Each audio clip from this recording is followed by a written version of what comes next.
4000 ரூபா இருக்குமாண்ணா? 4000 ரூபா. 4 ரூபாய் மேலே போகும்.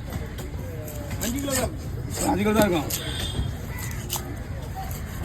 மீன் தூண்டி மீன்ல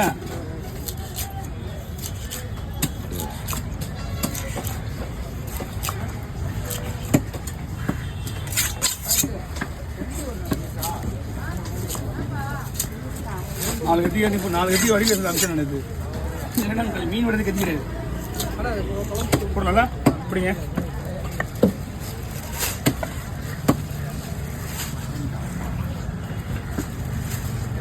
அவர் கவர் போட்டு வாங்கி வைப்பேன். இன்னும் வாங்கலை, வேலையை வச்சுக்க வரலாம். இனிமேல் தான் நான் வாங்கி வைப்பேன். ஆல்ரெடி கவர் போட்டு வாங்கி வச்சுருப்பேன்.